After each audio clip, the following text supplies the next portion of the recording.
한국어 문법론 강의 미리 보기.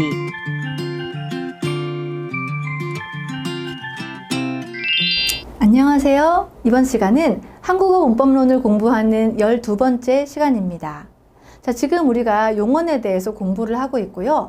오늘은 용언에 대해서 공부하는 세 번째 시간인데, 이번 시간은 용언의 활용에 대해서 살펴보시겠습니다. 자, 학습 내용을 보시면 어간이 변하는 불규칙 활용, 어간이 변하는 규칙 활용, 그리고 어미가 변하는 불규칙 활용이 있는데, 여러분들이 나중에 학습을 하시고 나서도 여기서 지금 이 불규칙 활용인지 규칙 활용인지 보시면은 어간이 변할 수도 있고요. 어미가 변할 수도 있어요. 뭐가 변하는지 잘 보셔야 되고요. 또 불규칙 활용일 수도 있고, 변하긴 변하지만 이것이 규칙적으로 나타나는 규칙 활용인 경우도 있어요. 그래서 이 변하는 것이 언제나 불규칙 활용은 아니다라는 거 알아두시고 시작하겠습니다.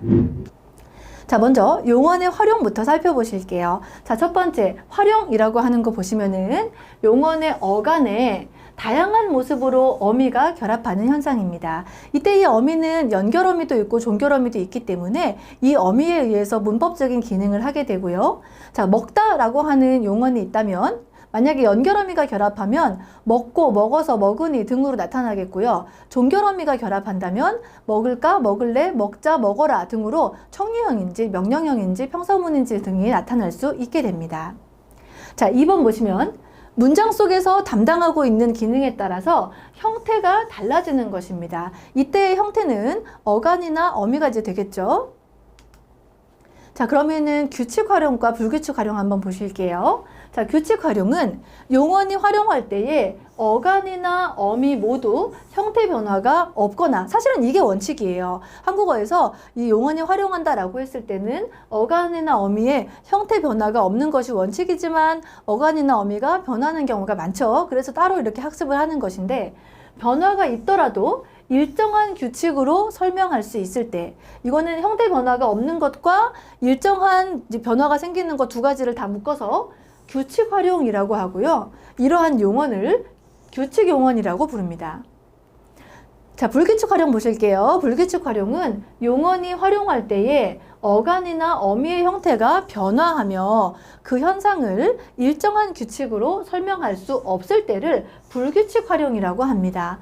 예를 들어서 자, 비읍 하나만 볼게요. 자, 비읍 불규칙 활용 보시면은 어간의 비읍이 모음 앞에서 오나 우로 바뀌는 현상입니다. 따라서 만약에 뭐 가볍다와 무겁다가 있으면 모음 앞에서는 가벼워서 무거워서로 나타나죠. 그런데 이것이 모든 어간의 비읍에서 나타나는 게 아니죠. 예를 들면 좁다와 잡다에서는 좁아서, 잡아서 등으로 나타나게 됩니다. 따라서 이런 불규칙 활용은 학습자들이 좀 학습할 때 좀 어려움을 느낄 수가 있고요. 어떤 비읍은 바뀌고 어떤 비읍은 안 바뀐다라고 했을 때 개수가 적은 쪽을 외우게 해주는 것이 좋습니다. 비읍 불규칙 활용이라면 좁다, 잡다 외에는 대부분 다 바뀌어요. 가볍다, 무겁다, 덥다, 춥다, 쉽다, 어렵다 등의 반대말을 구성하는 경우도 있고, 또 다른 이제 경우도 뭐 곱다, 돕다 등도 대부분 어간의 비읍이 있으면 오나 우로 바뀌게 되니까 바뀌지 않는 좁다와 잡다를 암기하게 해주면 되겠죠. 근데 이런 불규칙 활용은 모든 어간이나 어미가 다 변하는 것이 아니기 때문에 학습에 있어서는 조금 어려움이 있을 수 있습니다. 자, 그러면 한국어 용언의 활용 유형을 한번 살펴보실게요. 자, 표를 한번 보실게요. 자, 동사부터 보시면은 이제 두 개씩만 보시겠는데, 동사에 가다와 받다 보실게요. 자, 어간이라고 하는 것은 동사 원형에서 다를 삭제하는 거예요. 어간 어떻게 찾는지 꼭 아셔야 돼요. 뭐 시제나 아니면은 뭐 높임말 이런 거 다 제외하고 기본형에서 다를 삭제한, 가다에서 다 삭제하면은 가가 어간이죠. 어간 찾기를 꼭 하셔야지 여러분들이 활용이나 어미에 있어서 학습을 하실 수가 있어요. 우리가 어떤 활용 형태가 있었을 때 어미를 분리하기는 굉장히 힘들어요. 따라서 여러분들이 어간을 꼭 분리할 수 있으셔야 합니다. 사전에서 찾는 기본형, 그 다음에 다 삭제, 이 두 가지의 과정을 거치시면 돼요. 자, 기본형 가다에서 다 빼면 가. 자, 받다는 다 빼면 다시 어간으로 나타나게 되죠. 자, 선어말 어미는 여러 가지가 있게 되는데, 선어말 어미는 어간과 연결어미나 종결어미 앞에 붙는 어미죠. 선어말 어미는 존대의 시나 시제를 나타내는 엇, get 또는 공손의 옵, 회상의 더, 미래의 리 등등을 나타나게 되고요. 자, 어미는 만약에 여기서 가와 뭐 엇과 다라면은 같다 이렇게 나타나겠죠. 어미는 다, 읍니다, 으냐, 자, 고, 으려고, 으니까, 어서, 으면, 은 등으로 나타나게 돼요. 자, 그러면 어간과 어미가 결합해서 활용이 된 예를 한번 보시면 간다, 갑니다, 갔다, 가시다, 가시겠다 등으로 나타나게 되죠. 그래서 여기서 이런 는이나 엇을 이용해서 시제를 나타내거나 시를 이용해서 높임을 나타낼 수가 있겠고요. 자, 받다의 활용의 예를 보시면 받는다, 받습니다, 받았다, 받으시다, 받으시겠다 등으로 나타날 수가 있죠. 자, 형용사 한번 볼게요. 자, 어간 분리는 사전에서 찾는 기본형에서 다 삭제라고 했어요. 자, 크다에서 다 빼면 남는 부분이 크예요. 작다는 사전에서 찾는 기본형, 작다에서 다 빼면 남는 부분이 작이에요. 자, 선어말 어미나 어미는 다양하게 결합을 할 수가 있겠고, 활용 형태 보시면 크다, 큽니다, 컸다, 크시다, 크시겠다 등이 있겠고요. 자, 작다의 활용 형태 보시면 작다, 작습니다, 작았다, 작으시다, 작으시겠다 등이 있습니다. 자, 체언 플러스 이다 보실게요. 우리가 기본형으로 용언이라고 했을 때는 동사와 형용사만 얘기하고요. 우리가 형태에 의해서 품사를 나누었을 때 변화사는 용언뿐이고 나머지 품사들은 불변화사에 들어가지만 조사 중에 한 가지 이 서술격 조사 이다가 활용을 하고 있기 때문에 동사 형용사와 함께 살펴보셔야 합니다. 자, 이 체언 플러스 이다는 동사보다는 형용사의 활용에 가깝게 나타나게 됩니다. 그래서 형용사가 명령형이나 총류형으로 나타낼 수 없는 것처럼 이 체언 플러스 이다도 학생이여라 학생이지 안 되죠. 명령형이나 총류형으로 나타날 수는 없습니다. 자, 기본형이 학생이다고 기본형에서 다 삭제하면 남는 부분 어간 학생이까지죠. 자, 여기도 마찬가지로 선어말 어미나 어미가 다양하게 결합할 수 있어서 어미 활용의 예를 보시면 학생이다, 학생입니다. 학생이었다, 학생이시다, 학생이겠다 등으로 나타납니다. 자, 기타 용언의 활용 살펴보실게요.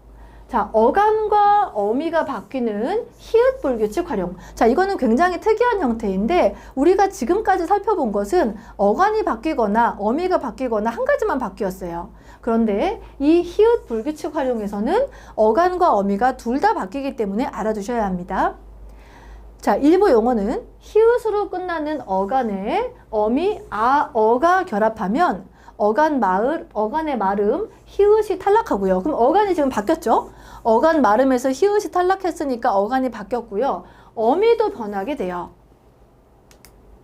자, 이 히읗 불규칙 활용을 하는 용어에는 하얗다, 파랗다, 노랗다, 빨갛다 등이 있어서 색채어가 주를 이루게 됩니다. 그리고 그렇다, 이렇다, 저렇다 등의 지시를 나타내는 표현도 있어요.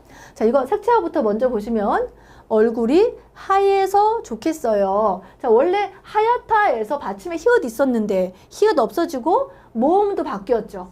어미도 바뀌었어요. 그래서 하얘서라고 나타나고요. 자, 파랗다로 보시면 어때요? 어간에서 어간 어때요? 기본형에서 다 빼라고 했죠. 파랗다의 어간은 파랏이에요. 근데 여기서 히읗이 사라졌어요. 그리고 어미는 원래 어요인데 에요로 나타났단 말이에요. 어미도 바뀌어서 파래요라고 나타나고 있습니다. 자, 있다, 없다의 활용 한번 보실게요. 자, 있다는 소재나 소유의 의미를 가질 때에는 형용사적인 활용을 하고 있고요. 의문형과 관형형에서는 동사적인 활용을 합니다. 그래서 이 있다는 형용사이다, 동사이다 라고 한 가지로만 얘기를 할 수 없고요. 문장에 따라서 동사로 쓰이는 있다가 있고 형용사로 쓰이는 있다가 있습니다. 자, 예문 볼게요. 책이 어디에 있느냐? 이때에는 지금 동사적인 활용을 하고 있죠. 책상 위에 있는 책.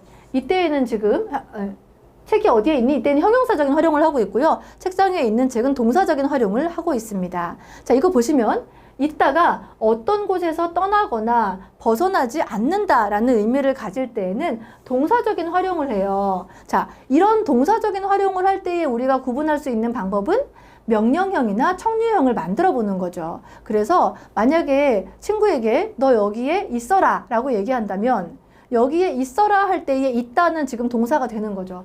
책상 위에 있는 책, 여기는 지금 책이니까 우리가 뭐 명령을 할 수가 없지만 만약에 교실 안에 있는 친구라고 했으면 교실 안에 있는 친구라고 했으면 친구야 너는 여기에 있어라 라는 명령형이 가능하기 때문에 이것을 동사적인 활용이라고 볼 수가 있는 것입니다. 자, 3번 볼게요. 있다는 전자의 경우는 없다와 반의 관계를 이루지만 후자의 경우는 없다와 반의 관계를 이루지 못합니다. 자, 전자의 경우가 뭐예요? 전자의 경우가 형용사로 쓰이는 경우고요. 후자의 경우는 동사로 쓰이는 경우예요. 그래서 원래 여러분들께서 있다와 없다는 반대말이다 라고 알고 계시겠지만 이것이 절반은 맞는 말이고 절반은 틀린 말이에요. 자, 이 있다가 형용사로 없다는 있다는 동사일 때도 있고 형용사일 때도 있는데 없다는 언제나 형용사입니다. 따라서 있다가 형용사일 때는 그 반대말로 없다를 쓸 수 있고요. 있다가 동사일 때는 반대말로 형용사인 없다가 나타날 수는 없습니다. 동사는 반대말도 동사로 나타나야 하고요. 형용사는 반대말도 형용사로 나타나야 해요. 따라서 형용사 있다는 형용사 없다의 반대말이 되고 동사 있다는 형용사 없다의 반대말이 될 수 없습니다. 자, 이런 점에서 전자는 형용사고 후자는 동사의 기능을 한다고 볼 수 있어요. 자, 책이 있다, 책이 없다 되죠? 이거는 지금 형용사입니다. 너는 여기 있어라, 너는 여기 없어라 안 되죠? 이게 지금 동사인 거예요. 그래서 반대말을 찾아보시면 이것이 있다를 썼을 때 동사인지 형용사인지 알 수 있습니다.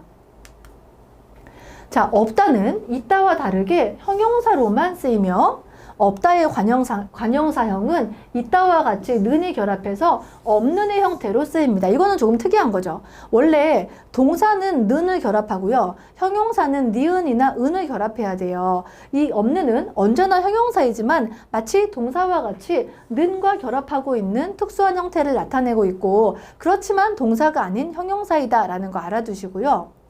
자, 없다는 형용사로 간주가 되지만 이 는이 결합하고 있다라는 것입니다. 이번 시간은 여기까지입니다. 수고하셨습니다. 온라인 원격 교육 뉴엠